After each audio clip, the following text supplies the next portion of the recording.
Hello दोस्तों, हमारे YouTube channel में आप सभी का स्वागत है। तो इस वीडियो में हम गार्डन रिच बिल्डर्स स्टॉक के ऊपर डिस्कशन करने वाले हैं। एक बहुत ही अच्छी खबर आ रही है, इस कंपनी से रिलेटेड ये डिस्कस करेंगे। इस खबर को अच्छी तरह से समझने के बाद आपको कंपनी की फ्यूचर ग्रोथ के बारे में एक बेहतरीन विजिबिलिटी मिल सकती है। चलो वीडियो को शुरू करते हैं, और चैनल पर नए हो तो सब्सक्राइब जरूर से कर लेना। सबसे पहले देखो, यहाँ पर हेडलाइन में कही जा रही है जीआरएसी को वर्ष के अंत तक P-17 ब्रावो स्टील्थ फ्रिगेट्स के लिए आरएफपी यानी कि रिक्वेस्ट फॉर प्रपोजल मिलने की उम्मीद। बड़े ऑर्डर पर नजर, काफी अच्छी खबर यहाँ पर आ रही है P-17 ब्रावो स्टील्थ फ्रिगेट से रिलेटेड। ठीक है, सबसे पहले आपको इस चीज को समझना जरूरी है कि ये प्रोजेक्ट क्या है P-17 ब्रावो। तो इसके बारे में थोड़ा समझते हैं पहले, ठीक है, एंड उसके बाद ऑर्डर के बारे में डिस्कशन करेंगे।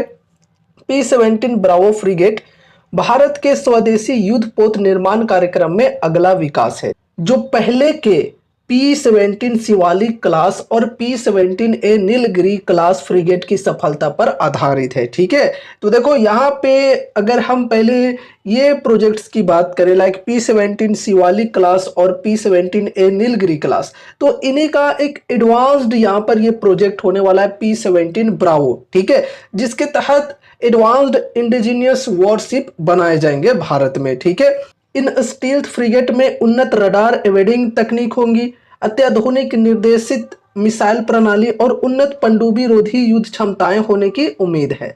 यह परियोजना भारत प्रशांत क्षेत्र में बढ़ती समुद्री चुनौतियों के बीच अपने नौसैनिक बेड़े को आधुनिक बनाने की भारत की प्रतिबद्धता को रेखांकित करती है। ठीक है, आगे बढ़ते हैं। यहाँ पर थोड़ा सा इस प्रोजेक्ट के बारे में और आप लोग समझ लो।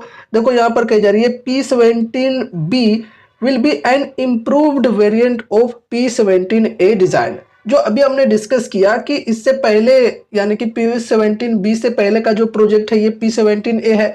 तो P-17A के अंदर जो प्रोजेक्ट में वॉरशिप है, उनके कंपैरिजन में देखा जाए तो ये थोड़ा सा एडवांस्ड होने वाला है। यहाँ पर इम्प्रूव्ड वेरिएंट ये होने वाला है P-17B के अंदर। P-17A का जो प्रोजेक्ट है ये अभी निर्माण चरण में है फिलहाल। ठीक है, और इसी का एडवांस्ड वेरिएंट ये P-17B होने वाला है। ठीक है, नेम यहाँ पर देखो, project 17B class operators Indian navy proceeded by Nilgiri class. Coast यहाँ पर देखो 70,000 करोड़ की होने वाली है, यानी कि पर शिप अगर हम बात करें तो अराउंड 9,994 करोड़ की होने वाली है। 7 से 8 वॉरशिप प्लान की गई है। ठीक है, फिर यहाँ पर टाइप में देखो, स्टील्थ गाइडेड मिसाइल फ्रिगेट है। डिस्प्लेसमेंट कैपेसिटी यहाँ पर बताई जा रही है 6700 से लेकर 8,000 टन की होने वाली है। ठीक है, तो कुछ ये यहाँ पर ये प्रोजेक्ट के बारे में इंफॉर्मेशन दी जा रही है। तो इसी प्रोजेक्ट के तहत 7 से 8 वॉरशिप्स बनाए जाएंगे एडवांस्ड वाले। ठीक है, और यहाँ पर इस प्रोजेक्ट की कॉस्ट की बात करें तो बताई जा रही है अप्रोक्सीमेटली 70,000 करोड़। काफी बड़ी प्रोजेक्ट ये होने वाली है। ठीक है, अब यहाँ पर हम गार्डन रिच बिल्डर के बारे में डिस्कस करते हैं कि इस प्रोजेक्ट के माध्यम से गार्डन रिच बिल्डर्स को किस प्रकार से बेनिफिट्स मिल सकते हैं। ठीक है, तो देखो यहाँ पर कही जा रही है भारत के प्रमुख रक्षा शिपयार्डों में से एक garden rich builders and engineers यानी कि जीआरएसी ने खुलासा किया है कि P-17 ब्रावो परियोजना के लिए प्रस्ताव के लिए अनुरोध यानी कि आरएफपी एक नए वर्ग के स्टील्थ गाइडेड मिसाइल फ्रिगेट 2025 के अंत तक जारी होने की उम्मीद है। ठीक है, आरएफपी जो है ये 2025 के अंत तक जारी होने की उम्मीद है। यह घोषणा एक बहुप्रतीक्षित खरीद प्रक्रिया की शुरुआत का संकेत देती है। दोस्तों, इस न्यूज को हमने काफी टाइम पहले ही डिस्कस किया था, लगभग 5-6 महीने हो गए हैं इस प्रोजेक्ट को लेकर कि ये एक बड़ी प्रोजेक्ट होने वाली है जिससे एमडीएल एंड जीआरएसी को बेनिफिट्स मिल सकते हैं। तो वही चीजें यहाँ पर फिर से न्यूज में हमें देखने को मिल रही है, जो भारत की नौसैनिक क्षमताओं को नया आकार दे सकती है और देश के घरेलू जहाज निर्माण उद्योग को बढ़ावा दे सकती है। जीआरएसी के अनुसार आरएफपी 2026 के मध्य तक L1 और L2 बोलीदाताओं के चयन का मार्ग प्रशस्त करेगा। ठीक है, आरएफपी यहाँ पर देखो बताई जा रही है कि 2026 के मध्य तक L1 और L2 बोलीदाताओं यानी कि जो बीडिंग लगती है ऑर्डर्स में किसी कॉन्ट्रैक्ट में, उसका यहाँ पर चयन देखने को मिलने वाला है 2026 के मध्य तक। ठीक है, L1 और L2 यानी कि जो सबसे लोएस्ट बीडर होता है वो L1 हो जाता है, और उसके बाद वाला जो बीडर होता है वो L2 हो जाता है, ठीक है। तो उसी के अनुसार ऑर्डर्स भी कंपनीज को मिलते हैं। यहाँ पर देखो आगे कही जा रही है सबसे कम बोली लगाने वाले L1 शिपयार्ड को लगभग 40,000 करोड़ रुपए का ऑर्डर मिलने की उम्मीद है, जबकि दूसरे सबसे कम बोली लगाने वाले यानी कि L2 शिपयार्ड को लगभग 30,000 करोड़ रुपए का ऑर्डर मिलेगा, ठीक है। देखो जैसा कि अभी हमने डिस्कस किया कि जो प्रोजेक्ट है इसकी टोटल कॉस्ट होने वाली है 70,000 करोड़ की। तो यहाँ पे देखो कही जा रही है कि जो लोएस्ट बीडर बनेगा यानी कि L1, तो उसे यहाँ पर 40,000 करोड़ का ऑर्डर मिलेगा। और अगर 7 यहाँ पर वॉरशिप बनाने हैं तो 4 वॉरशिप के लिए ऑर्डर्स मिलेंगे L1 वाले कंपनी को, और बाकी जो 3 वॉरशिप होंगे वो तीनों वॉरशिप के लिए L2 वाले कंपनी को ऑर्डर्स मिलेंगे, ठीक है, यानी कि 30,000 करोड़ का। तो इस प्रकार से यहाँ पर चीजें होने वाली है, लेकिन समय लगेगा थोड़ा ज्यादा। यहाँ पर देखो 2026 के मध्य तक इसका चयन हो सकता है, ये चीजें यहाँ पर एक्सपेक्ट की जा रही हैं। इन अनुबंधों में उन्नत युद्ध पोतों का निर्माण शामिल होगा, जिन्हें अत्याधुनिक स्टील्थ और मिसाइल क्षमताओं के साथ भारतीय नौसेना की परिचालन शक्ति को बढ़ाने के लिए डिजाइन किया गया है। आगे बढ़ते हैं। जीआरएसी को अन्य प्रमुख भारतीय शिपयार्ड जैसे मझगांव डॉक शिप बिल्डर्स और कोचिन शिपयार्ड लिमिटेड से प्रतिस्पर्धा का सामना करना पड़ रहा है। दोनों की नौसेना जहाज निर्माण में मजबूत साख है। हालांकि स्टील्थ फ्रिगेट के साथ जीआरएसी का अनुभव और P-17 ब्रावो परियोजना के प्रति उसका सक्रिय दृष्टिकोण उसे दौड़ में बढ़त दिला सकता है, ठीक है। तो देखो अभी यहाँ पे गार्डन शिप बिल्डर्स के साथ साथ और भी जो कंपनीज हैं वो भी यहाँ पे इस दौड़ में होंगे, ठीक है, लाइक मझगांव डॉक और कोचिन शिपयार्ड। तो इनको भी ये जो कॉन्ट्रैक्ट है ये मिल सकती है। इनमें से कोई भी कंपनी लोएस्ट बीडर बन सकता है, ये ध्यान में आपको रखकर चलना। ऐसा नहीं है कि अभी जीआरएसी को ऑर्डर मिल गए हैं, लेकिन काफी समय से इस प्रकार की खबरें चल रही है कि जीआरएसी को मिल सकता है ये ऑर्डर। अब देखो ऐसा नहीं है कि सारे के सारे जो ऑर्डर हैं वो जीआरएसी को ही मिलेंगे।